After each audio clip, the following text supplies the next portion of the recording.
What is going on, guys? It is your boy Chili, and today was a very big day for Destiny news.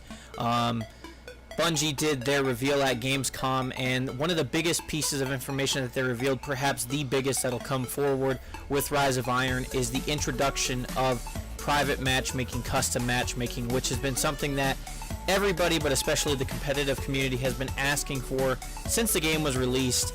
And what you saw in the thumbnail was something I ripped directly down from the stream. I'll link the stream down below so you can rewatch the broadcast, because they do a couple different things with private matchmaking that you guys just have to check out. It's about an hour long and it's well worth the watch. But anyways, what they show off is the fact that you can now do 6v6, 3v3, and 1v1 in private match.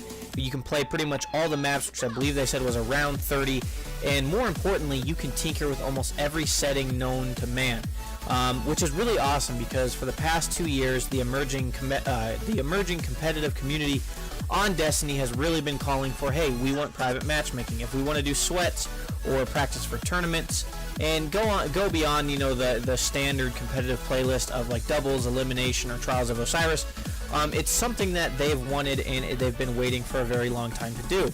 And obviously we know Bungie, the original creators of Halo, they would introduce it eventually, and I believe they were just waiting for the specific time to release it. They showed off some of the new maps. They showed off 2 of them. I know Game Informer will be showing off the other 2. Deej mentioned that on stream. And more importantly, they showed off the brand new game mode, which is called Supremacy.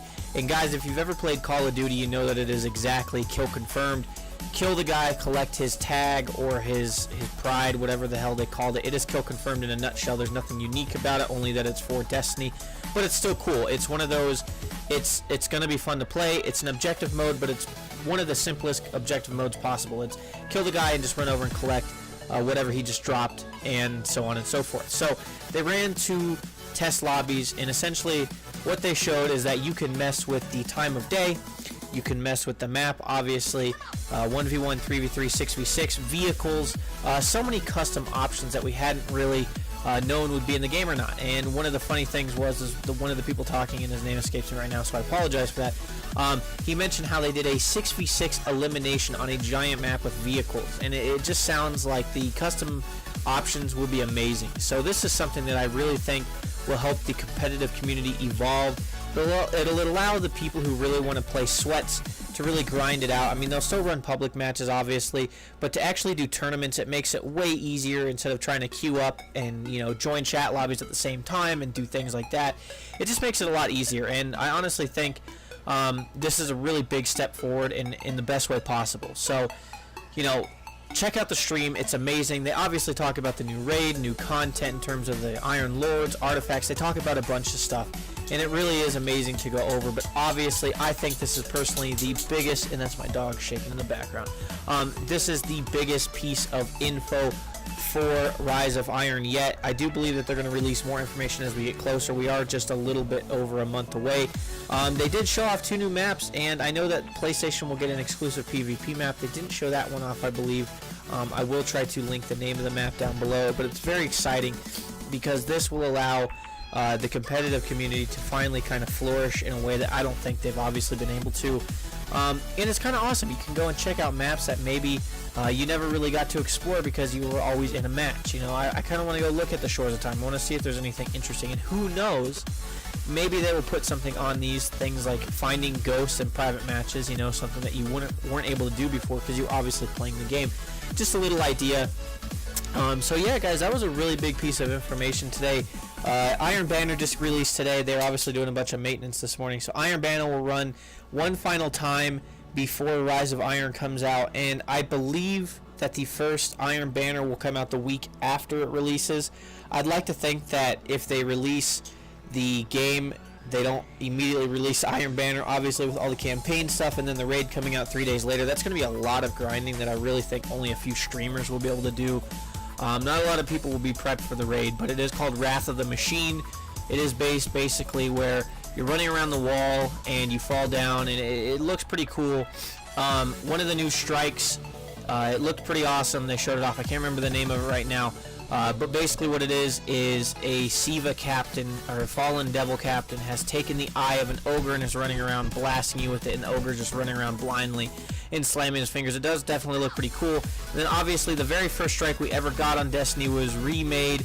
Sepic's perfected, and it looks amazing. Some new campaign stuff, and essentially what the quest is and what they really relayed was that you are going to be on your quest to become an Iron Lord, to replace some of the people that sacrificed their lives defending Guardians and civilization as we know it. So it's very cool to think of.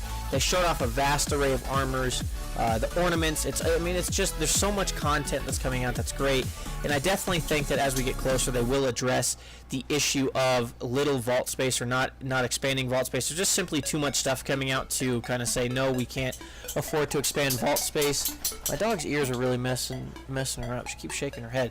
Anyways, sorry, that's neither here nor there. So let me know what you guys think down in the comments below. Is private matchmaking something you're excited for? Will you just do it to, you know, play for fun, kind of mess around and have fun game modes? Are you going to be competitive with it? You know, I know that previously you run classic 3v3 and you run into a lot of people that were trying to practice sweats, and it wasn't necessarily the best way to go about practicing, because oftentimes you'd run into parties of one, or solo queuing, or parties of two, and you'd have a party of three that's really just looking to dominate. So this is a lot more efficient way to practice. I definitely know that the Bungie website will be a great way to get in terms of or communicate with people in terms of recruiting and practicing, as well as actually building your own clan. And this is something that Deej talked about. I never previously played Halo at the time. I was, you know, kind of young, so I wasn't really that into it. I was more of a PlayStation person. But you're actually going to be able to form up your own clan, and one thing that will play into it is whoever's hosting it will have, you know, their clan's name recognition in the lobby. And we don't really know how that's playing out yet, because they're pointing out in the stream that they're in a test environment, so you don't see the effects. But it'll be very cool to see how Bungie helps the competitive community. I really like that idea, considering, you know, things like Activision did that a lot with Call of Duty over the last few years. So maybe if Bungie's growing in the next couple years, Destiny 2 or maybe even Destiny 3, we could see a healthy community where people are actually making money from playing tournaments. So yeah, guys, it's a lot of information. I'm going to link the stream down below. Check it out, the rebroadcast. They may upload it to YouTube, and I obviously know a lot of other big YouTubers will be releasing videos about this, but I just watched it and I wanted to put out a video as soon as possible, because it's something that was really exciting to me. I did not see that coming right away. I thought that might be something that they hold on to till right beforehand.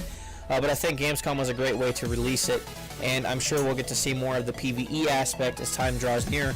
But everything looks amazing. The new raid, new gear, overall gameplay, new game mode. It just seems all very solid stuff. And more importantly, you know, you just got the update today that you had to update from the Legacy console. You saw that when you signed in.